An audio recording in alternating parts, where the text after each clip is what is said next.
This weekend, I have a singularity focus where right now there's three avenues to my business. The first is a social media marketing company where we only have mega whale clients for mainly YouTube, but we work with the largest people in finance and business like Robert Kiyosaki, Ken McElroy, and many others. And we're doing tens of millions of long form views per month. And one thing that I'll go on a tangent about quickly is everybody wants a whale client, but they also want to have a repetitive service that they can automate and not have to be a part of for their business. That's just not possible with whale clients.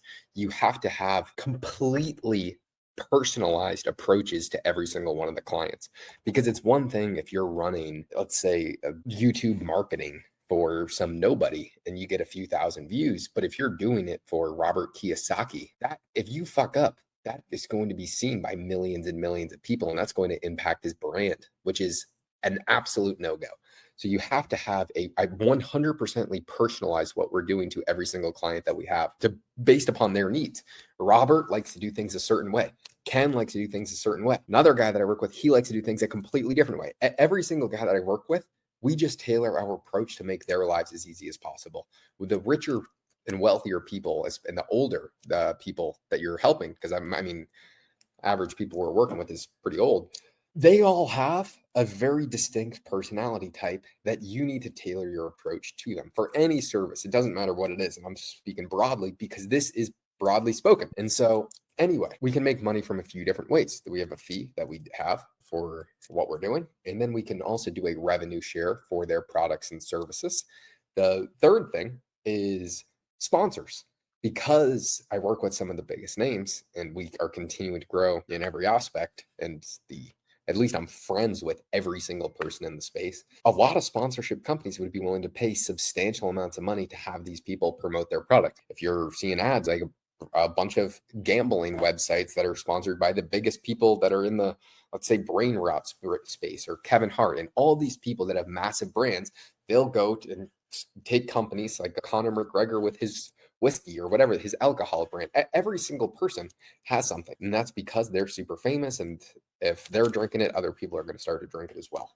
Whatever it is, doesn't really matter. So there's a lot of money on the table, especially for people in the spaces that we're in, which are the audiences that we attract for all of my clients are very high net worth individuals. And so those high worth net individuals that we're getting tens of millions of long form views per month on are worth a lot of money.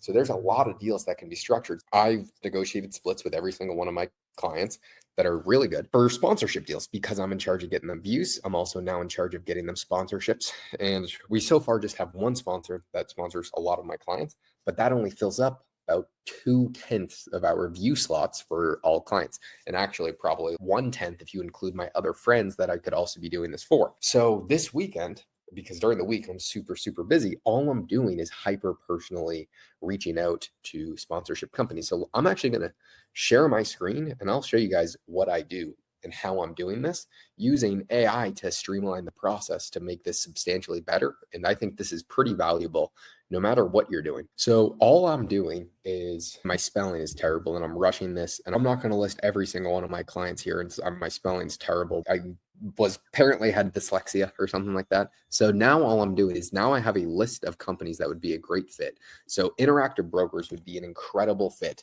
for what we are doing. All I'm going to do is say, get me all the contacts of people that are decision makers at Interactive Brokers that I should reach out to about the sponsors. So now I have a list of people, and sometimes is their emails, sometimes they just have their LinkedIn's. So now all I have to do is refine it with ChatGPT. But I have a list of companies now that some are going to be great fits, some are going to be terrible fits. It doesn't really matter. All I'm doing is building a list, and then I'm using ChatGPT to specialize and get me the emails of these people. So look, I have emails of all the people now that I should be reaching out to through email, and I'm going to then have ChatGPT write me a specialized email, a personalized email as to why the creators that I work with are a great fit for Interactive Brokers. And we've actually been approached by other companies, but I know that some of the people I work with actually use Interactive Brokers, and it would be a better marketplace fit. So I would add that in the email where I'm saying, I'm actually just telling the truth here.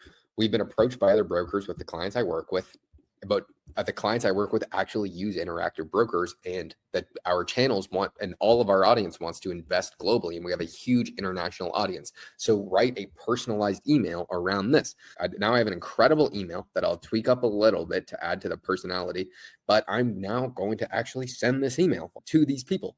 And so that is one way that I'm looking for this. The other way is reaching out on LinkedIn, where I'm much more specialized, where I have one of my clients LinkedIn where I can reach out and try and connect with these people.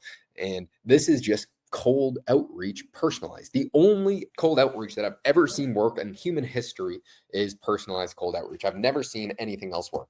And so this is just one example. My goal is to send 100 of these messages by the end of the weekend of hyper personalized, finding massive companies that have a huge marketing budget that would be a great fit for the creators that I work with. Most of these people would want to sponsor every single one of my clients. We're doing tens of millions of views in some of the most niche markets. And so this is when I say I'm working on the sponsorship company, this is what I'm doing. A lot of it's just boring, grinding work. This is boring. I'm very boring, but this could actually make me millions of dollars per year just because we have all the views. And so there's a lot of upfront time. And all I'm trying to do with these emails is just get to booking a call. So you can see I sound irritated because I've been doing this all fucking day. It's not fun. It's not. But who the fuck cares? Honestly, this would be the biggest passive income play in human history. Once we get it set up, all we need to do is show result, continuously refine, boom. But anyway, this is what I'm doing all weekend. It's not fun, but it could make a lot of money. And so one last thing, I have tried cold outreach for this too. I hired someone a few weeks ago to do cold outreach, and I gave them a personalized script. I gave them a list of companies, and they just didn't get it handled. We sent over 800 emails and 0 results. So I need to take things into my own hand, because this is kind of just fucking what I need to do. I'm just going to be up all night working on tomorrow. We're going to Kiyosaki's house tomorrow to record and finalize some other business deals that were going on. But this is fucking all I'm going to be working on. We might have a poker night at our house, but I don't know if I'll partake because I'm doing this freaking garabanda. But I'm going to do it happily because it is a fucking huge opportunity. So a lot of times things are not sexy. The not sexy things really make a lot of money most of the time. Sometimes sexy things make money, but not all the time. A lot of the times it's just fucking boring work.